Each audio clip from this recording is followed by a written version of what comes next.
Hey guys, welcome back to X Studios. As today we're going to talk about something new. I would like to start to do a series of remakes with the tracks that I love and just try to figure out how the tracks are made. I would like to know how they made the synths, I would like to know how they made the drums, the bass. So I would like to start from the new one by Purple Disco Machine called Fireworks. So let's dive into the project.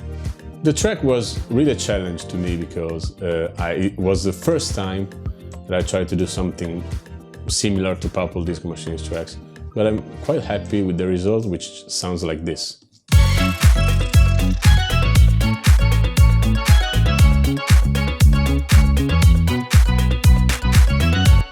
And I'm very happy with this because I wasn't sure about it. I wasn't sure to be able to just copy this track and do something similar, but the results gave me reasons. So let's start to see how I started with this project. Basically, the first part of the project was about searching the right samples, because you can't do a track like this with samples which are made for big room or progressive house or any other stuff. You have to find the right samples. Luckily, internet is my friend, so Splice is my friend, so I found out that there are a lot of samples which are made in the style of Purple Disco Machine, and I just used that, and starting with a kick, which sounds like this. As you can see, is something similar to a real kick, a real drum kick. So I processed with the usual chain I use for the kicks, enhancing a bit for the bass, and also here with an EQ, and then a little bit of compression. Then I started thinking about the drums, because Purple Disco Machine's tracks are based on the real use of the drums. I know he has a lot of analog machines that do the work, but I don't have it, so I just took from samples, and I started with the claps, which are these 3 claps layered, found in a pack. So let's see them in single mode. This, and this. Okay, basically the first 2 are the same clap, but one is panned at left, one is panned on the right, and as you can see, I play with the delays and the pen of the track, because I needed to be a little bit more focused on the left. Then I added some snare here to add the punch. If I can see, if I erase the snare, you miss the punch of the clap. So I had this kick and this clap, and I was just happy for it because it was a little bit tough to find all the samples. So it sounds like this.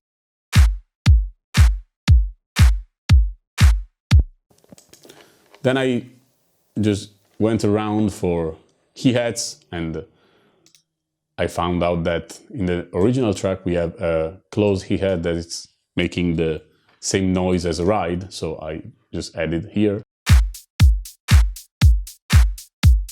The feeling is real, it feels like a real drum kit played. Then I started adding a closed hi-hat,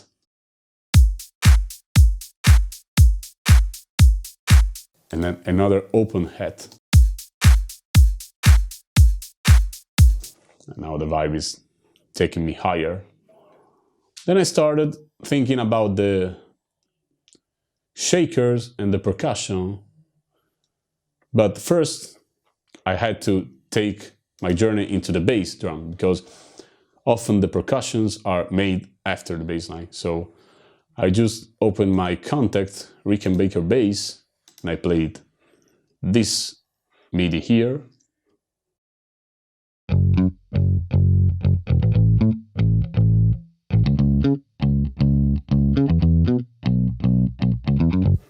This is really nice to just to play the bass, and then I resampled it into the audio file, because I do this every time because the Contact has a little bit of latency. So if you just keep the MIDI as the main part, you will have a little bit of delay on the sample. So I rather resample it and then move a little bit left on the project. So the final bass, after all the processing, sounds like this.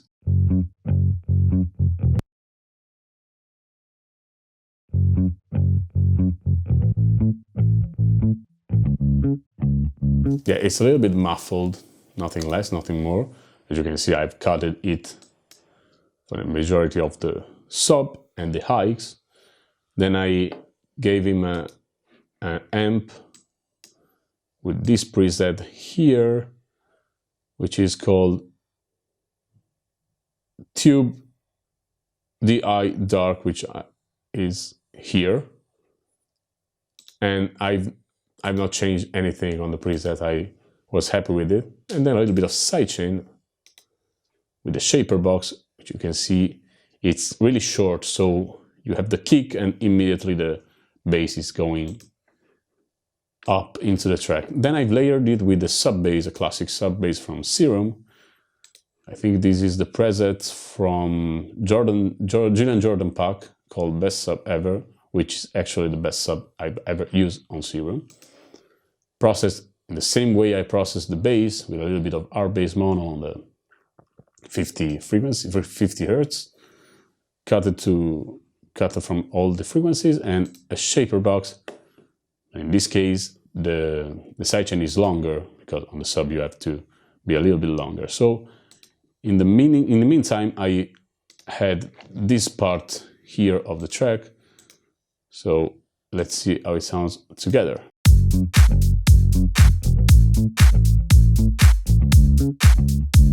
Okay, now it's taking shape, and I moved along with the shakers right here. I found it in a tech house pack, so you can see anything you can use, just use it if you feel good with it. So these shakers are pretty much a real vibe. Also, if I mesh it with the other percussion. Then I've noticed a little bit of conga percussions in every track I've heard by Purple Disco Machine. So I did this loop that is another loop, just cut it in different ways, and it sounds overall like this.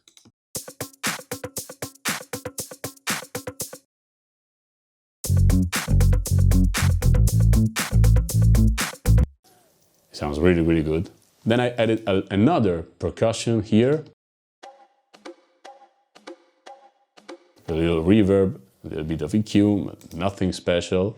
The only special thing I did on the shakers, which are a little bit panned left and right with an auto pan from Ableton, and a little bit of distortion on the congas, which are, the overall mix are standing a little bit more out compared to the original sample. So the main part was it. We had this.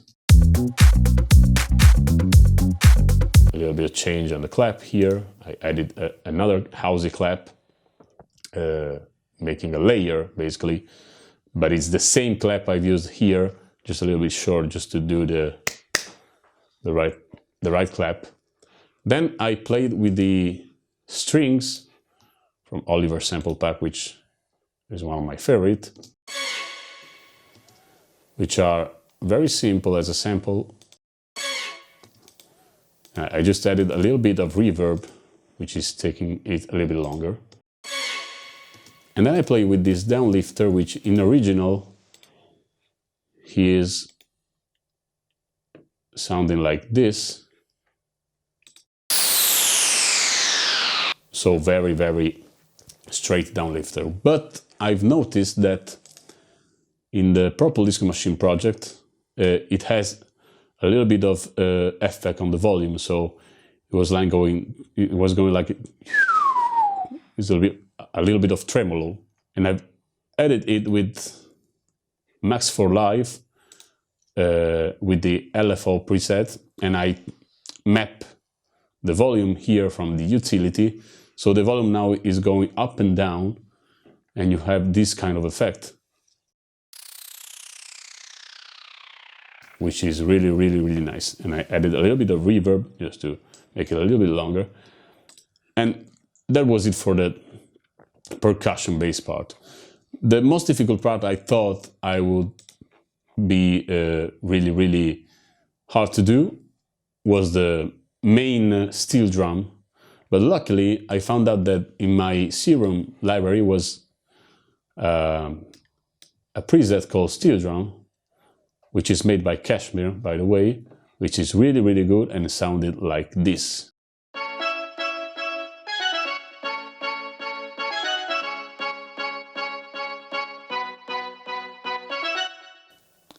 Immediately I felt that it could be really, really useful to me. Then I just write down the MIDI part, trying to do a bit of harmonic to it, because as you can see, the MIDI is enveloped on 3 rows here.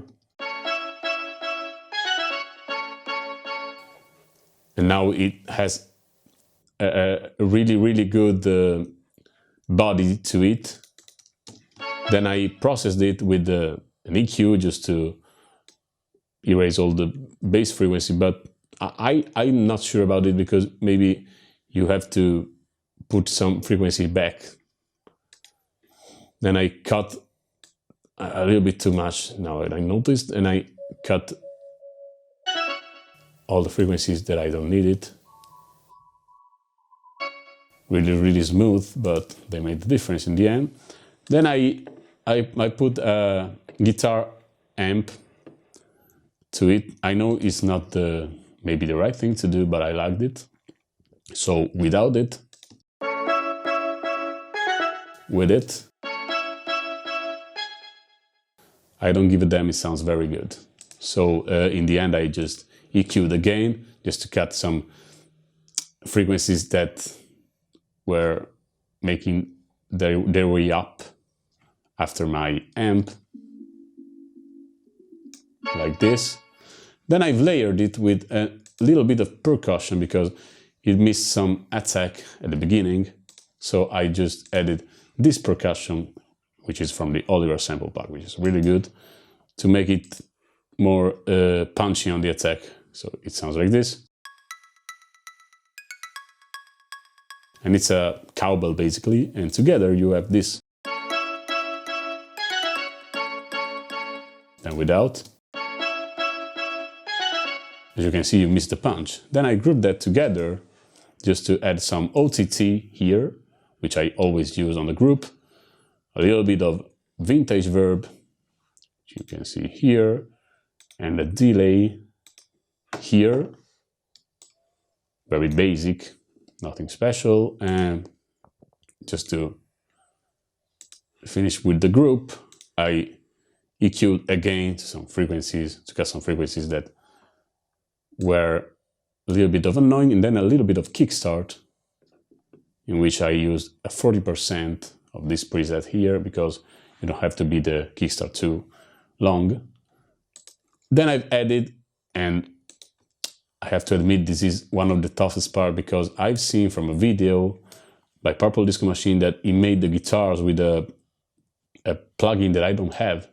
So I tried to replicate them with a simple loop I had, and I tried to cut it as similar as I could to the original one, and it sounds like this. Maybe it's not right, but it felt good to me on the overall groove. So you have all of this. Maybe the first note is not right, but for the rest it sounds good to me. And I just EQ'd a lot just to have only this part of the guitar stand out. A little bit of amp, like I've used pretty much everything in this project, and a bit of EQing because the highest part of the guitars were a little too harsh to me. Then the overall track, it sounds like this.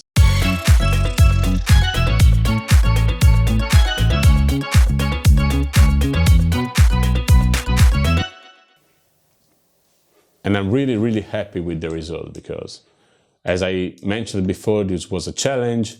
I didn't think I was able to do too much similar to the original, but I think I definitely go for a track in this kind of style because I really love to produce these things, and especially I love to find some sounds that which I didn't care about just before doing this remake here. And that was it, guys. This was my remake of Fireworks by Purple Disco Machine. As you may have seen, I really enjoyed to do that, and I would like to go on in the future with a lot of remakes. So if you have any suggestion or any question, just drop down there in the comment. Don't forget to subscribe, and see you next week for another remake. Ciao!